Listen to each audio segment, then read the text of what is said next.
Елдерді аралап, адам баласына жақсылық жеткізу, пайғамбар саллаллаху алейхи вассаламның сөзіндегі бізге бойымызға сіңіргеніміз адам баласына пайдалы болу, жақсы нәрсеге шақыру, жамандықтан тыйылуға себепкер болу. Осы өнер құрандары және де осындағы бірнеше аға-апаларымыз қосыла білесіздер, біріңіз білсеңіздер, біріңіз білмейсіздер, бірақ осы жақында харекет, қайырымдылық қор ашылған еді. 1000 теңгеге баспана деп басталған еді. Ол жердегі бастама қазақтың бағзыдан келе жатқан жылу жинау дәстүрі. Ауылдағы білесіздер, кішкентай күнімізде бір үй қиналып жатса, малына қасқыр шапса, ол жиналып, соның малын түгендеп жинастырып беруші еді. Шөбір дөнсе, шөбін жинап, әрқайсысы бір арба шөп жинап беруші еді. Міне бұл көпшіліктің істеген ісі, Құдайдың да жақсы көретін ісі. Осы істі ары қарай жалғастырайық деп, жылу дәстүр 1000 теңгеге баспана деп басталған ісіміз, Аллаға шүкір, өз жүйесімен жүріп келе жатыр. Бісміллә деп бастағаннан бір баспананы Сатпаевтан берілді. Одан кейін сонау Көкшетауда, Павлодарда, Семей қаласында, Аягөзде, Шымкент қаласында баспаналар беріліп, бас аяғы 8 баспана берілген еді.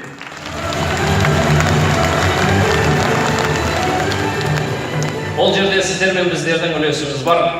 Бір ұстазымыз айтып еді, Түркияда болған оқиға, мешітте отырып, бір имам сонау қиналып жатқан бір мемлекеттегі кішкентай балаларға бір көмек жайында әңгіме айтқан кезде, сол жерде тыңдап отқан кісілер қалталарындағы бар ақшаларын ортаға салған екен. Сол әңгіме біткеннен кейін бәрі тұрып кеткен соң, жаңағы имам ортада түйілген түйіншекті ашса, ішінде лира теңгелерімен бірге бір кішкентай қағаз жатыр дейді. Алып қараса, ол қағаз емес, автобустың билеті екен. Кішкентай балалардың автобуста жүретін билеті екен. Ой, мына бір бала билетін түсіріп алыпты ғой деп алып көшеге шықса, жаңбырдың астында кішкентай бір қыз кетіп бара жатыр екен. Сонда ол қыздың ойы, ниеті, қалтасында теңгесі болмаса да, бүгін мен жаяу жүре тұрайын, бірақ сол қиналып жатқан елдегі бір бала автобуспен үйіне барсыншы деген ниет болған екен. Бұл әңгіме кеңінен таралғаннан кейін, ол жаңағы билетті сол елдің кісілері аукционға салып, ол аукционда 250 000 лираға сатылған екен. Сол 250 000 лира қиналып жатқан балаларға аударылған дейді. Кішкентай қыздың үлкен ниетімен жасалған кішкентай амалы. Сол сияқты біздің де жүрегімізде кішкентай бір амал жасасақ, бірақ амалдар ниетке байланысты дейді. 1000 теңгеге баспана бүгінде өз ісін жалғастырып, дәл осы қара шаңырақта сіздер мен біздер болып, тағы бір жанның қуанышын көруді Алла нәсіп етіп отыр.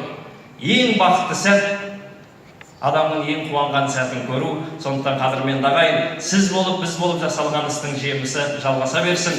Бүгін осы сахнада тағы бір отбасын қуансақ деген ниетіміз. Сонау Тараз қаласында туып өскен Мағжандай бауырымыз бар. Бүгін отбасымен келіп отыр. Сол кісілерге бүгін 9-ші баспананың кілтін табыстасақ деген ниеттеміз.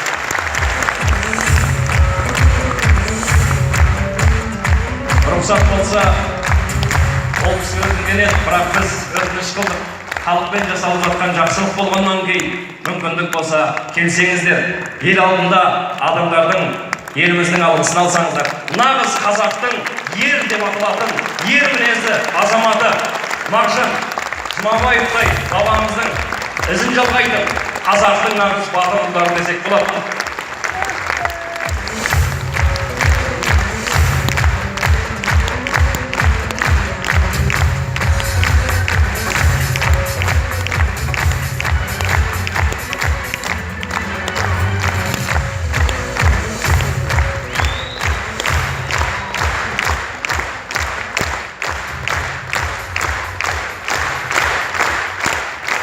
Адамды ұшақтау үшін ұшақтың кеңдігі емес, жүректің кеңдігі керек сияқты. Ең басты жүрегіміз кең болсын.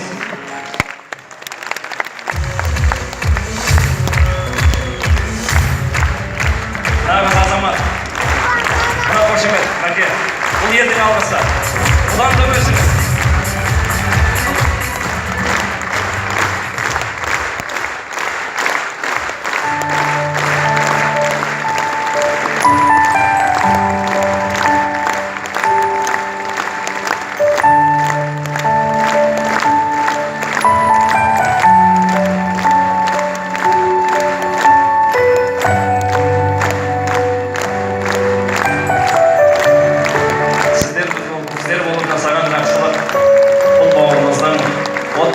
береке берсін. Ғұмыр жастарымыз ұзақ, нағыз қазаққа үлгі боларлық отбасы.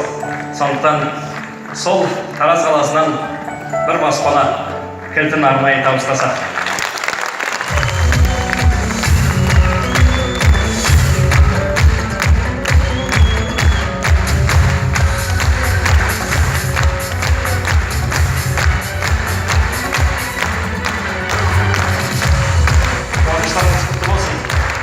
Сол шаңырақта өзіңізден де асып туатын, батыр, еліне жеріне қызмет ететін, сондай иманды, текті ұрпақтар келе берсін дейміз.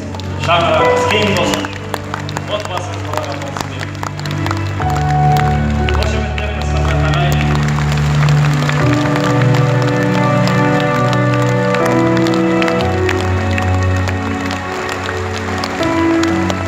Осындай бастаманың басында жүрген осындағы Алғадай ағаларымызға, Гүлмира апайларымызға, Алма апайларымыз, осында Азамат ағаларымыз, Арда ағаларымыз, барша осындағы атсалысқан, әрине әрбір қазақ осыған атсалыстыңыздар. Қазақтың жүрегі кең, бір-біріміз әрбір қазақ жалғызым дейтіндей, сондай ұлы қыздардан болайық. Рахмет сіздерге. Бір ауыз оразаларыңыз, ниеттеріңіз қабыл болсын. Аллах баршамыздың дұға тілегіміз қабыл етсін. Рахмет сіздерге. Бірінші Аллаға мыңда бір шүкіршілік етейік. Аллах ниетіміз қабыл етсін, иншалла. Рахмет. Сіздерге рахмет. Қошеметпен. Орныңызға жайғасақ.